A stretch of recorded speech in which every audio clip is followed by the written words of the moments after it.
That is where you will be in a few weeks, carrying the war to the Axis. This is what you must learn in a short time to beat the Axis. You will take our bombers through to smash the Axis.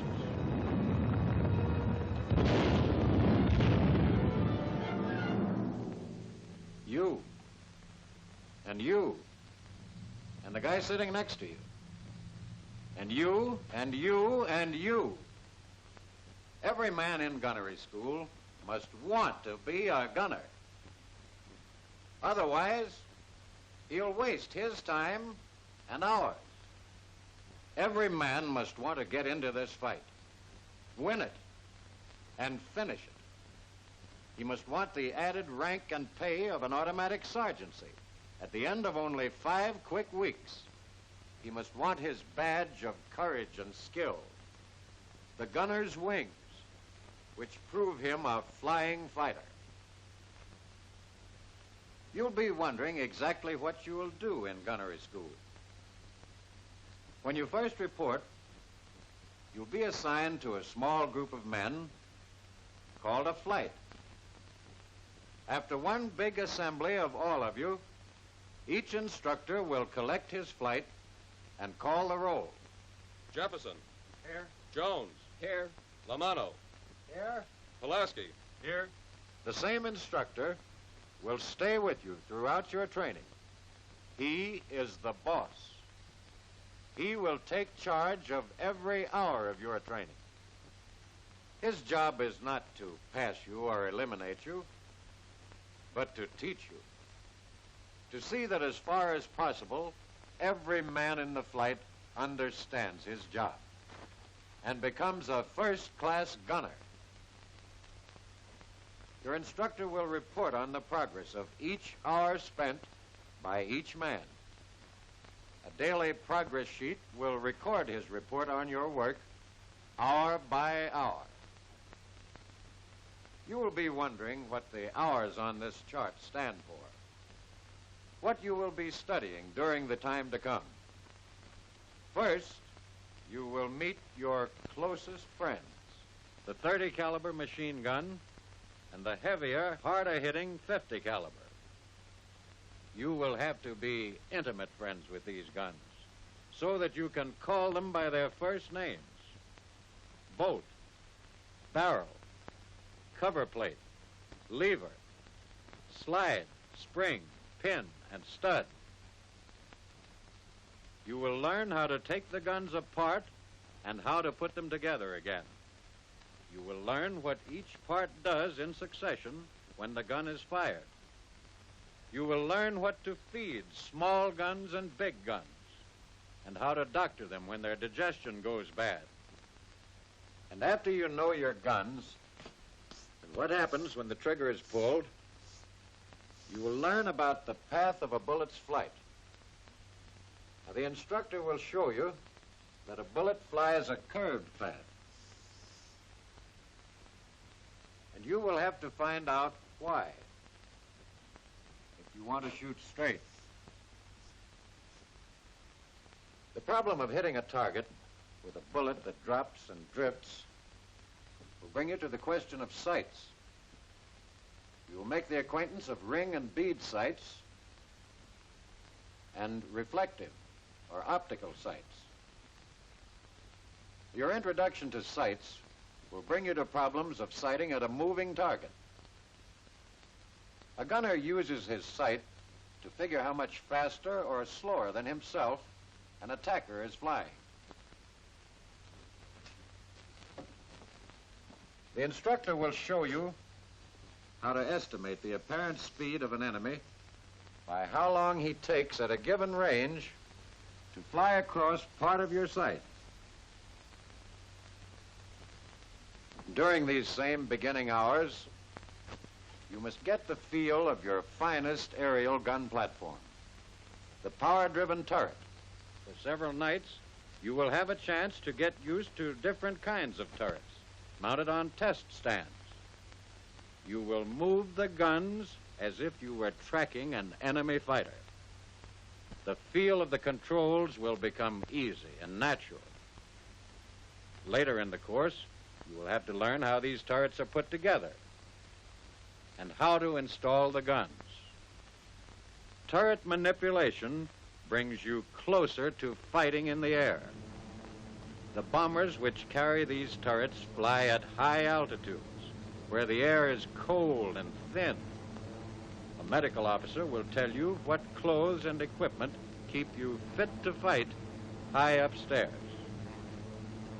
Up with these bombers, in your turret, on constant alert over long hours, your fellow crew members depend on your being strong and fit.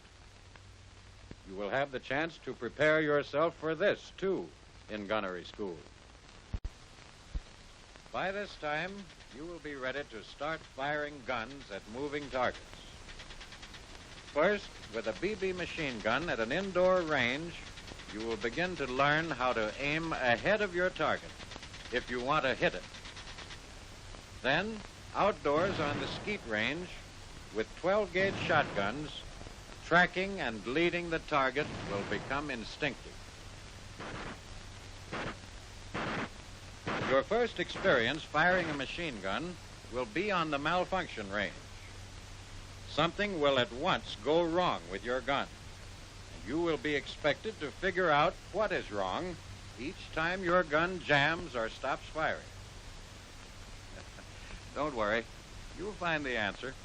You'll spend a few evenings cleaning and adjusting the guns that other classes fired during the day until you know a machine gun better than its mother does.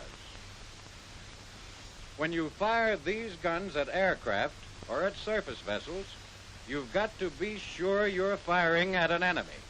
So you have to study enemy silhouettes, and with aircraft, learn their wingspans, so as to judge their distance from you by how much of your gun sight they fill. This is one of the most important things you must master here at school: estimation of range. For instance, when the wings of a Messerschmitt 109 fill so much of your ring sight, the fighter is coming into range. But if this were a twin-engine fighter with a bigger wingspan, he would be too far away to shoot at. Estimation of the range of an airplane, its apparent speed, and the right lead to give it are three of the four chief parts of accurate shooting. The fourth is harmonization of the gun with the sight. You sight your target along a straight line. Your bullet fired in the same direction will not fly straight. It will drop below the target. So the gun must be pointed up. Then the bullet will drop into the target. This process can be figured out by arithmetic for a given range. After you do the figuring, you can make a chart and line up the gun barrel with this disc and the sight with this mark. When you know how to do this, you can bore sight a gun and shoot it on the ground range. Point-blank range and distant range. Fix targets by day to learn the effect of range, and by night to learn how to use tracer ammunition. Then, moving targets to learn how to estimate lead. Handheld guns and turret guns. Now you begin to look like a machine gunner. This is what you are here for: to fire guns, to kill. Now you're ready for your first flight. You take your life vest and your parachute and your goggles and helmet with earphones, and when you look like this, you climb into an airplane and take off in flights for the aerial target range. On the range, you will fire at a target towed by another aircraft. The target will first go at the same speed as your airplane, at different ranges. Then your airplane will go faster than the target, and then slower. You will cross below the target and then above it to test your judgment of lead, range, and speed. But this air firing won't take up all your time. The rest of the day, you can practice turret maintenance and gun installation. Back in the classroom for further study, you must learn visual signals needed for communication with blinkers in international Morse code. In a darkened projection room, entertaining trainers are used to improve your shooting at moving aircraft targets shown on a screen. This will give you good practice and a lot of fun finding out how to lead a fighter coming in for an attack. At the end of your course, you will fly in formation to practice gunnery control and gunnery tactics. 2 AT-12s, upper green quarter, 1,000 yards.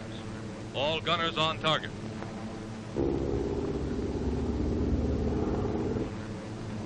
Attack closing, range 800 yards. Stand by for left turn.